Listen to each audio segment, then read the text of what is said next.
guest today is Lisa Caprelli. Lisa started as a shy girl in a large and loving family in El Paso, Texas. Now married to James, Lisa values her close-knit family, which includes Matthew, Lori, Trey, and many others who bring love and joy into her life. Today, she and her children live in Orange County, California. Her journey reflects a strong connection to her family's Hispanic heritage, capturing the essence of their roots and humble beginnings. Lisa's faith-based series, In His Image, extends beyond her heritage. Combined with her social-emotional learning books, she has reached over 800,000 students and educators, along with inspired ed school author visits. As author for both children and adults, she has a background in social psychology, entrepreneurship, and communications. Lisa draws upon a lifetime of study of human behavior to create stories that resonate with young readers and their families. Her work explores themes of emotional growth, relationship, and social connection, assisting children in navigating their feelings. Through her book, she inspires curiosity, empathy, and self-discovery. She reflects a deep understanding of God's love and how we learn and grow in our connections. We welcome Lisa to the podcast. Well, Lisa, welcome to the podcast. How are you doing today? Good. How are you, Keith? Thanks for having me on your show. I am doing phenomenal, surprisingly enough, but it's good. It's a good day. Yay. So I'm going to ask you my favorite question. I ask all my podcast guests. What is the best piece of advice you've ever received? Oh, the best piece of advice I have received, I was creating my book, Skip a Step, and it's about teaching young minds, which we all should have young minds, right? And I wanted to, my background was working with CEOs and entrepreneurs for over 26 years. And I asked one of my friends who had done some great work in his lifetime, what would you tell your younger self? It's a question I often ask people. And he said it was to always stay humble. So I think the greatest piece of advice is to have humility. And, the Bible calls us to have humility. I think it's important. And I even have an acronym for humility if you want me to share it. Oh, sure. That'd be great. And I know that not everyone will be watching it, but maybe we could put it up or so humility. So H stands for honor God first, put God before yourself, and trust his plan. U is understand your limits. We are not in control. God is. The M in humility is to make others a priority, serve and lift up others without seeking credit. And then the I is to invite connection, be teachable, open to learning and willing to grow. The L is to let go of pride. The I is to identify with Jesus. He humbled himself to serve and we should follow his example, right? And then the T is to trust God's timing. He will lift you up when the time is right. And then the Y is to yield to God's will, surrender your plans, anxieties, and trust in his care. Oh, that's so nice. I like that. I'm going to have to remember that. That's really interesting. Thank you.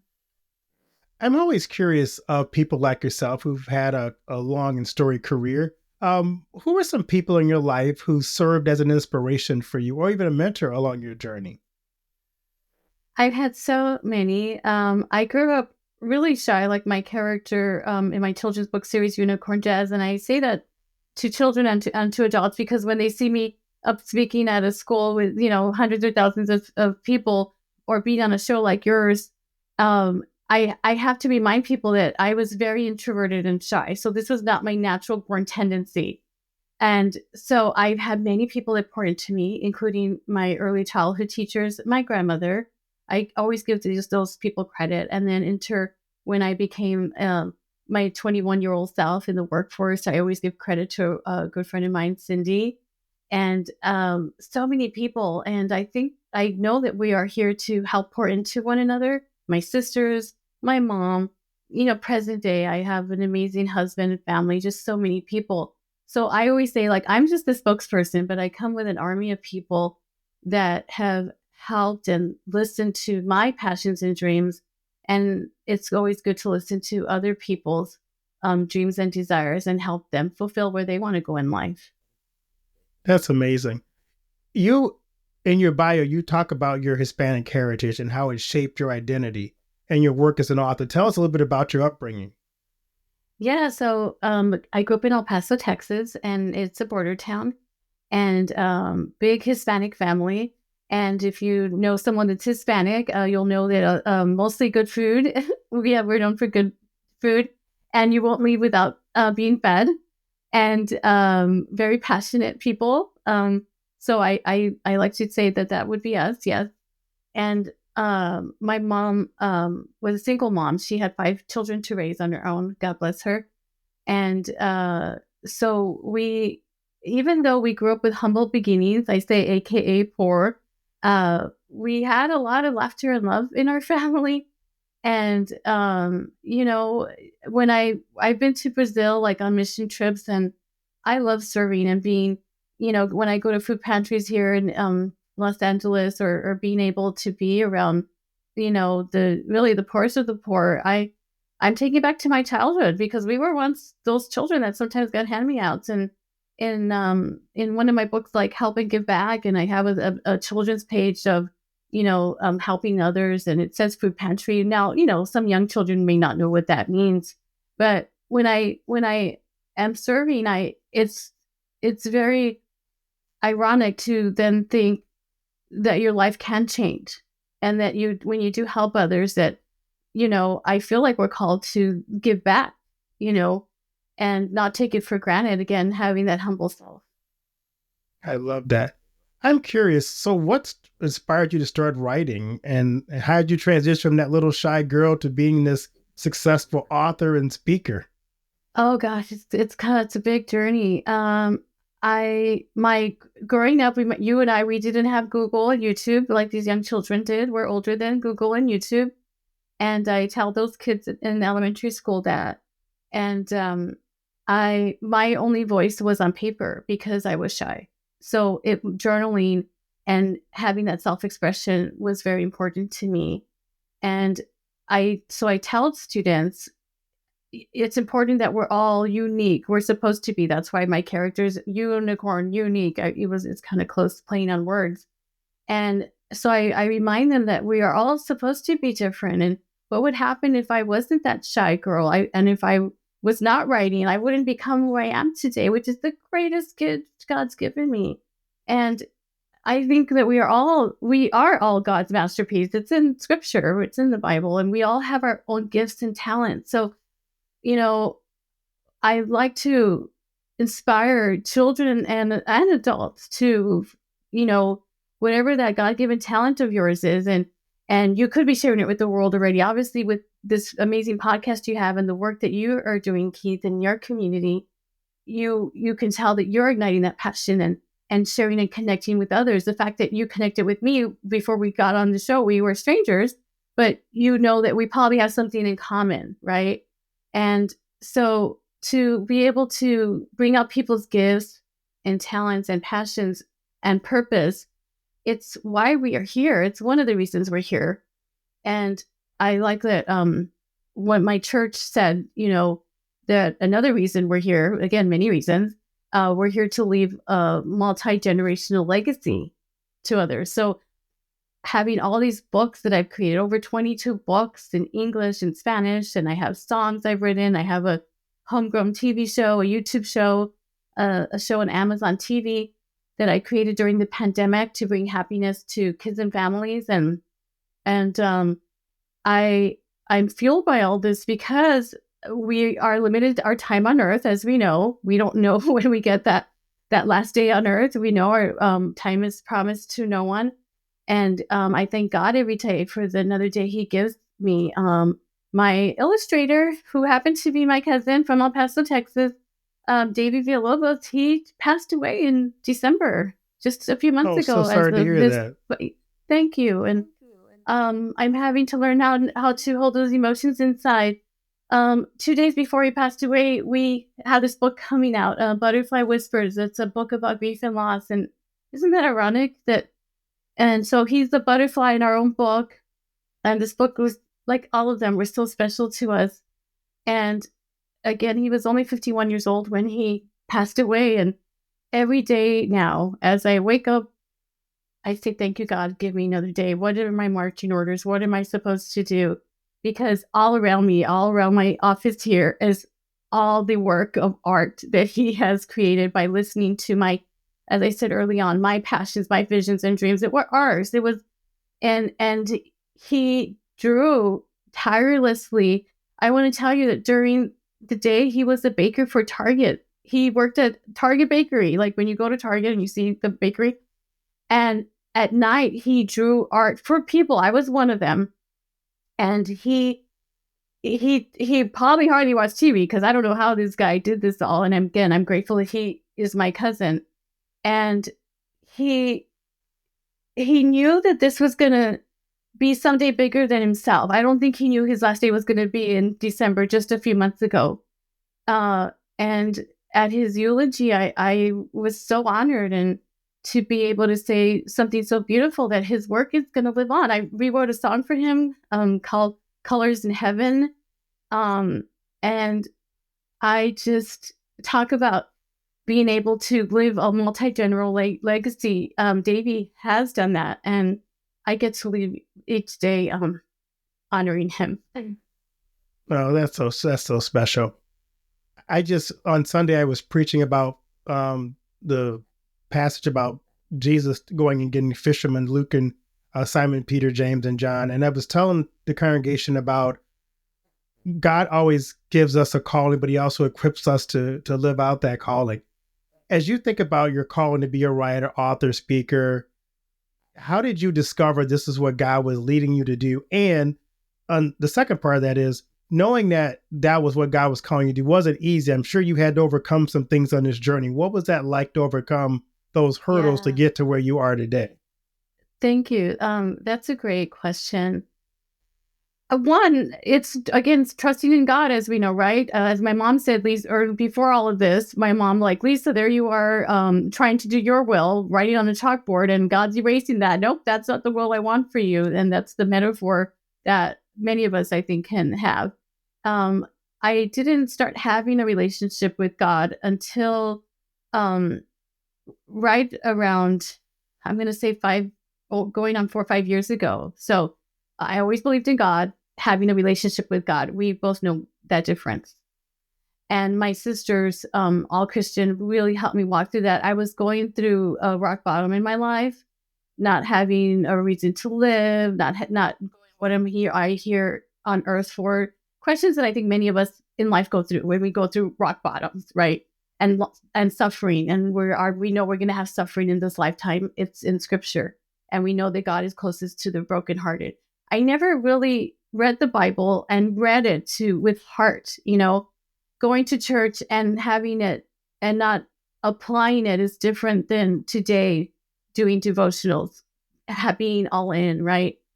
And so I was already an author of the Unicorn Jazz book series, which has been labeled as a social emotional series, which teaches us about feelings and emotions.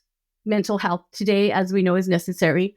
So God created that for me. And when I became Christian, I said, well, I want to make books now for the little girl Lisa, or the little boy, the little boy, the children in us that I wish I would have had. And I feel like God's given me a gift to give back to the youth, the children. I'm a mom, and to leave that legacy, as we talked about. And then I wanted to create a faith-based series. So if I didn't go to that immense pain and suffering that we all go through, I wouldn't have had that fervitude, that passion to create this and then bring along Davey and say, we have something else to create, Davey. We have, I know it's a new series and I know it's a lot of work, and I don't know why God's gifted us, but he knows we can handle it. And there was Davey doing it, knowing, because Davey's a really hard, fast worker as I am. And to work with me, you got to be able to work faster. And so Davey was. So God identified those two character traits in us, and we happen to be family. And I have other family working with me, by the way.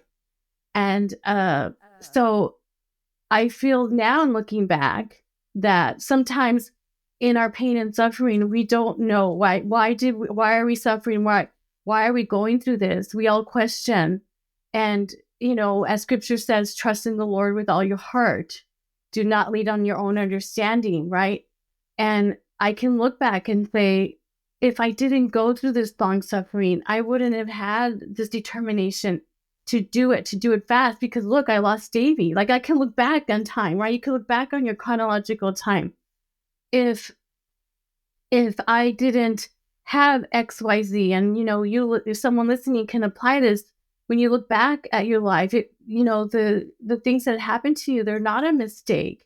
Sometimes we have to go through mistakes, and a lot of them, as we know, God gives us free will, so we can choose him or not. And we all can look back at our life when we knew there's a fork in the road. Did we choose that or did we not?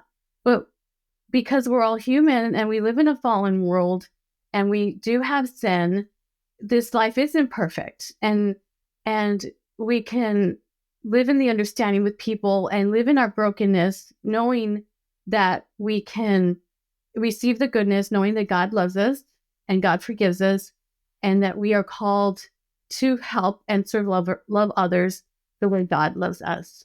Does that make sense? It does. It does. I love that. I love the title of your faith-based series, In His Image. Today, so many kids are struggling with identity. So tell us about your faith-based series, In His Image, and what inspired you to create that. Yeah, so I have to give credit to my son, Matthew Vasquez. He's been a co-author with me along the way with the art design as well. And we have other books we're making. My sister, Suzanne Funk. So many people, like I said, I come with an army of people. And if they're listening to this, it's kind of like one of those at the end, we need scrolling credits. A lot of people, I love you all for helping. They know who they are. So when we were creating a series for this, because we have the Butterfly Whispers, the Grief and Loss book, and then we have a book, God willing, by the end of this year, called Where is God, coming out. It's called Where is God because a lot of times we question where is God. And so we wanted In His Image to be something that's short and memorable, but we all are made in His image, and we all are made in God's image, and we're told that it's in Scripture. I love that.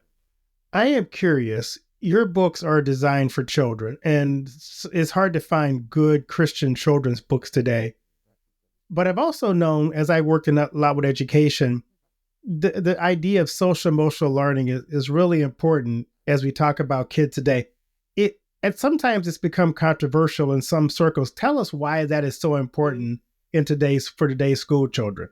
Yeah, I mean, I think of social emotional learning, it's the same thing I think of as understanding feelings and emotions. And ever since the pandemic, the topic of mental health is always an important subject, and that's not going to go away.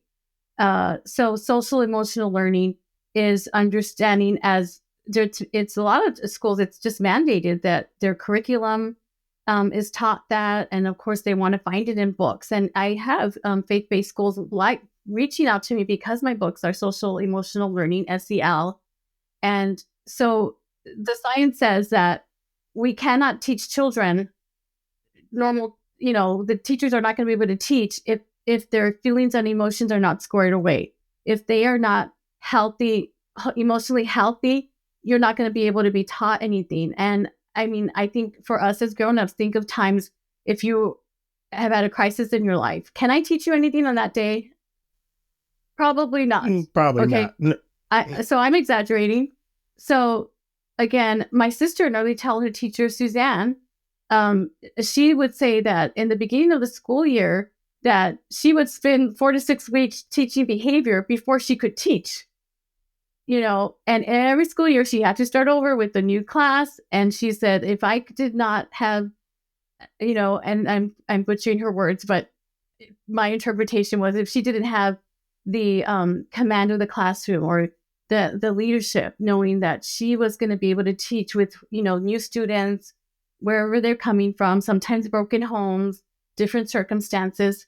If she didn't have an understanding of who they were, and understanding the emotions and feelings that went into that, she was not going to be able to teach. And so that's what it is broken down. So we want to teach them when they're young how to recognize our friends and emotions and feelings, and how we can cope with them versus not talking about it at all. The day of not talking about it at all is gone. I wonder, as I look at your books have a lot of themes of emotional growth and social connection. Does that grow out of your being part of a big family and trying to find your voice maybe in such a big family that kind of plays into your writing? Yeah, I didn't know my books were going to be SEL until a best friend principal told me. My very first book, so that's, again, God gave me something amazing. My very first children's book I'm holding up here is Unicorn Jazz. So she's a shy unicorn, like I was shy. She moves to a new land in search of new friends.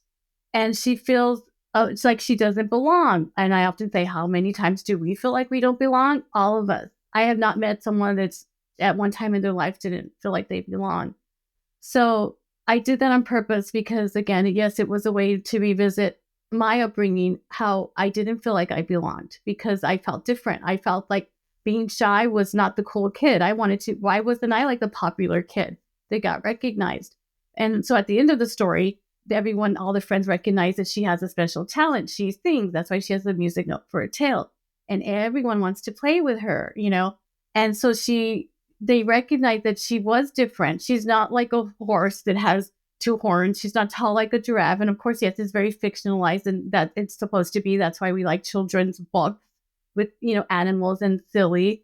And, but it's still, there's a lesson in there. And at the end of the story, whether you're a first grader or an adult, I identifies with people. And then I put a special character in there, a crow named Wolf, named after my cat. And so I do things like that to show kids that you can use silly names or names of your pets and things when they're writing too, as I have. And so the character Wolf the Crow is someone that believes in her and tells her she should show off her talent. And so I say, how many times do we need that Wolf the Crow in our life to believe in us? All of us at one time need someone to believe in us.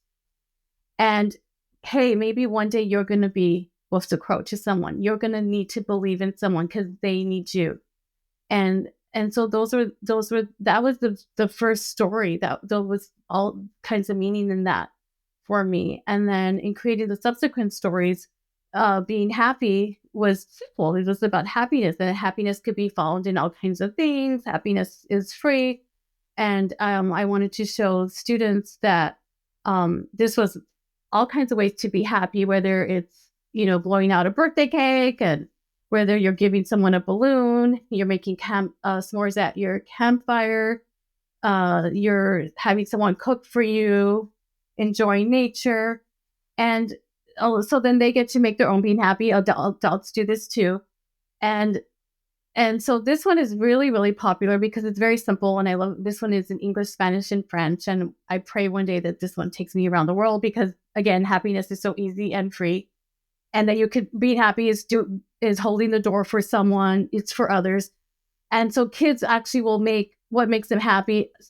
Thousands of them I get to see from when I go to schools. That's my happiness. I have a kid that said, happiness is eating food. And then he writes, duh, or, the number one that makes happiness is family, being with family, playing games.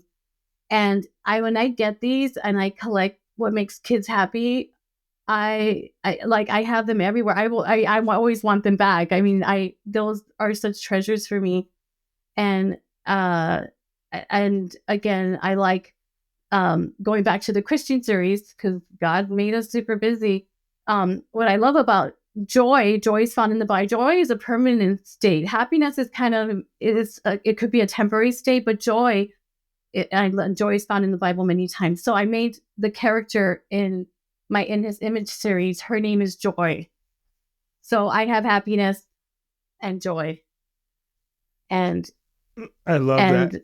So yeah, I wanted to show that up on the screen. And I wanted to share, you shared with me before we got on the show that you have many friends that are educators and teachers. And my happiness is to giving all kinds of resources. So if you are a teacher or educator and you want some free resources or read alouds, you can get a hold of me through your show. That's awesome. I'm curious. I'm sure your books have had impact on so many kids' lives. Can you just share an example of how your books have made a difference in a particular child's life that stands out in your mind? Yes, I've had so many. I had recently a fifth grader raised his hand after my passionate explanation of all this joy I get to do, and he said, "Do you like to play?" And I said, "Of course I like to play. I think all of us like to play." And then I give this statistic that the average American child laughs 100 times a day, as opposed to the average American adult, which is 17 times a day. So I'm like, "Who wants to play?" And everyone raises their hand. I Unicorn Jazz is a popular one among girls and boys. I have them come up and give me a hug. Sometimes I often say, I have the shy ones come and say, "I'm shy too," and then they get proud of their being shy, and I always love those hugs.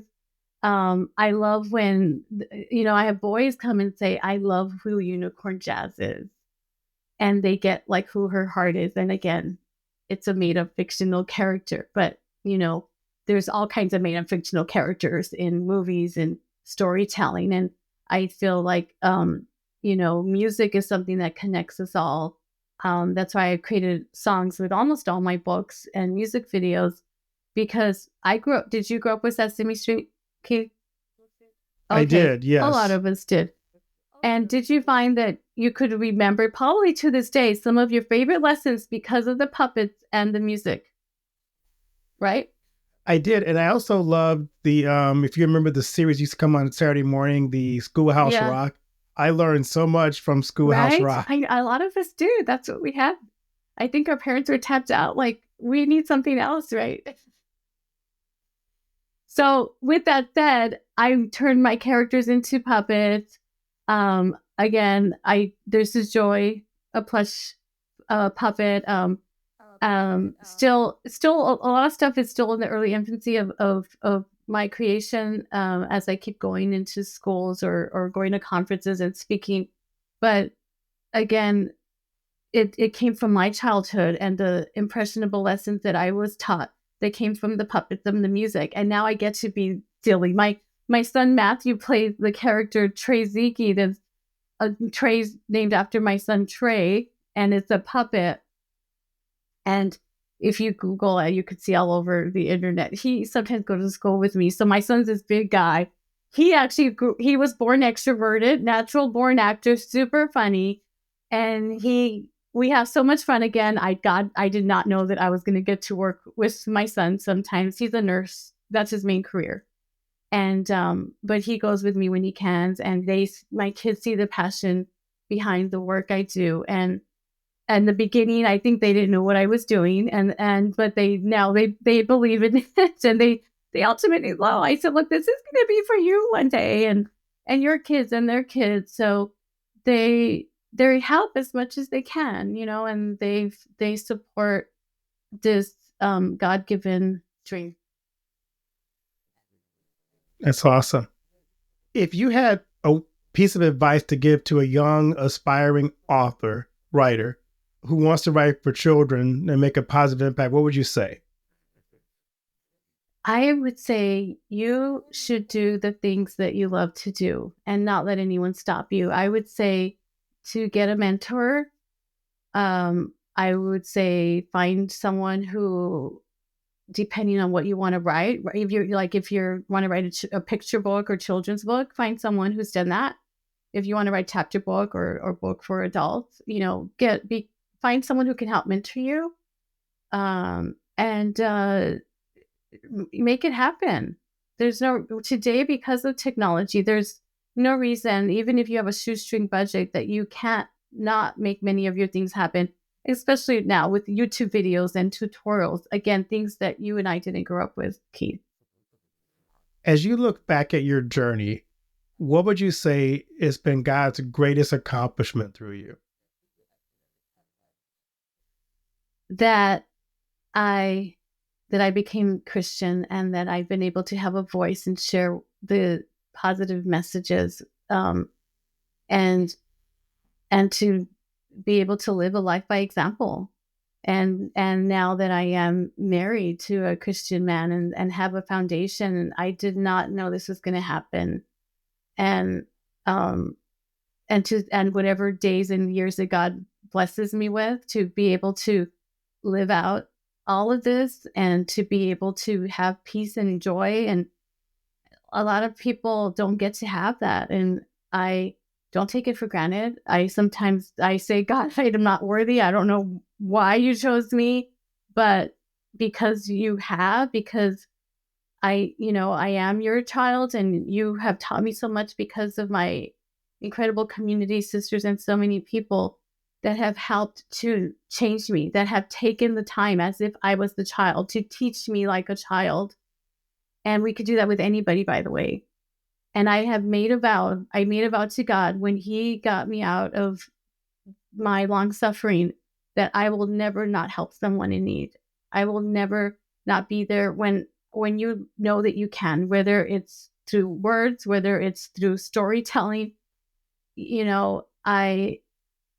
God's gifted me every single day to have a platform like this, to even say this, to go in front of students, and it's the best day ever.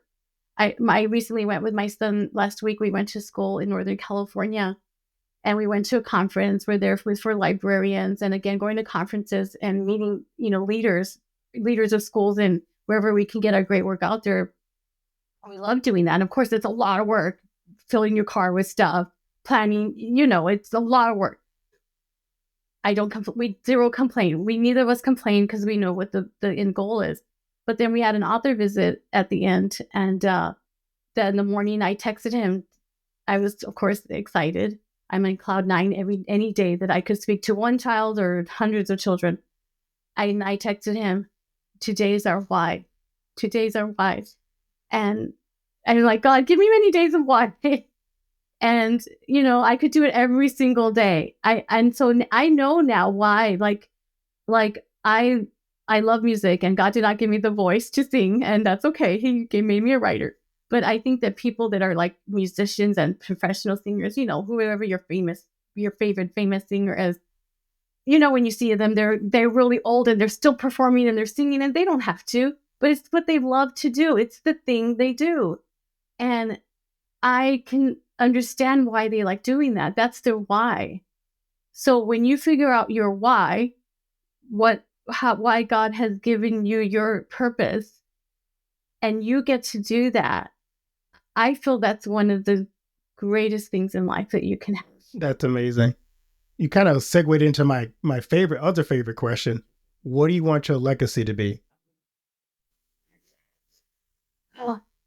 That I helped as many children, babies, and adults as I could to live a purposeful life through storytelling, through art, through music, and by example, even when it wasn't easy, and that even though life is hard, and even though we're gonna fall, that I pray that people learn how to find their own relationship with God, and that they know that they are loved. Great. Where can people find your books and connect with you on social media? It's very easy. Lisa Caprelli, Caprelli. It's easy to find me on social media. My website for Unicorn Jazz is unicornjazz.com. My website for my faith-based work and blog is loveinhisimage.com. Loveinhisimage.com. But Lisa Caprelli kind of finds everything. And I am so grateful to be on your show, Keith. And I have reversed the question to you. All right, fire I told you away. I was going to do this. Okay, so I used to be a podcast host. So I told Keith before we started that I was going to reverse interview him a little bit. Okay, so Keith, tell us, why do you do what you do? Why do you love having a podcast, first of all? I love the podcast because, for one, I get the chance to meet people like you who are just amazing guests who God's doing incredible things through. And for me to be able to give them a platform and a voice to voice what God is doing gives me such great joy. So I just love being able to pour into people and lifting up other people and how God is using them. And how did you get into having this kind of voice and mission? So I started out back in 2016. I wrote a book on healing race in America, and was kind of dormant until the George Floyd incident happened. All of a sudden, people wanted to talk more about how do you heal race in America. But I knew the conversation about bringing about healing was a much deeper conversation in a book.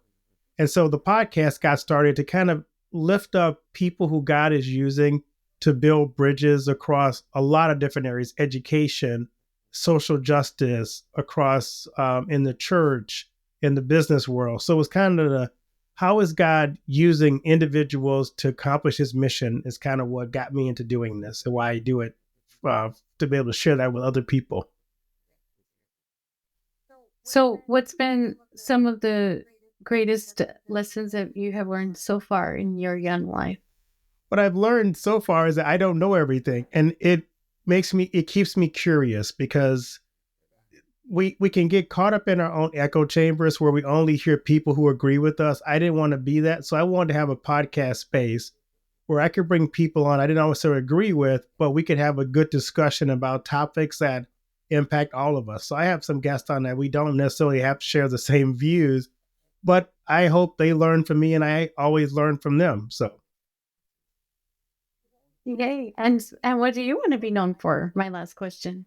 I want to be known for someone who shared Jesus with those who don't know him, because that's my greatest passion, is to share Christ with those who don't know, and to help people who do know to know him better.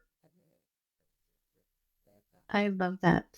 Thank you. I love this. I love our time together, and I can't wait to meet you in person one day, God willing. You never know. I just got my degree from a Irvine, so I may be in the Southern California area. You just never know.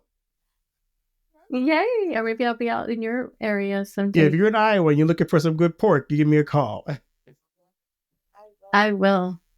Lisa, thanks so much for being on. As we wrap this up, I want to give you a chance to kind of, if you want to kind of leave with the audience some closing thoughts, some best practices, from what we got from our conversation, what words of wisdom do you have to leave with the audience?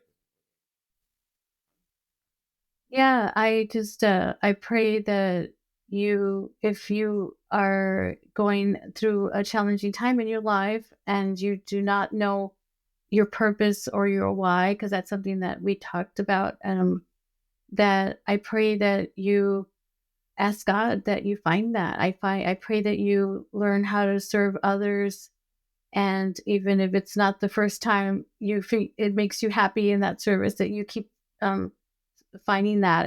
And sometimes service could be to animals. If you're an animal lover, there's service that can be found in all kinds of ways. um, I find that when you are helping and serving others, that it takes the the light off of you, and there's an automatic love and happiness that I promise you will come from that. And I pray that in your service to others, that you are lifted up and have so much joy and happiness, and that it changes your life in so many new ways, so many unimaginable ways. And I pray that you are able to find that why, so that you too can leave a multi-generational legacy before you leave this earth. Well, Lisa, thanks so much for what you do and for what you pour into others with your books and your joy and your music and your presentation, because it's so important for kids to have some positive God-based, faith-based curriculum to kind of have in their life. So thank you for what you do. Thank you. It's my honor and pleasure. Thank you so much for our time together.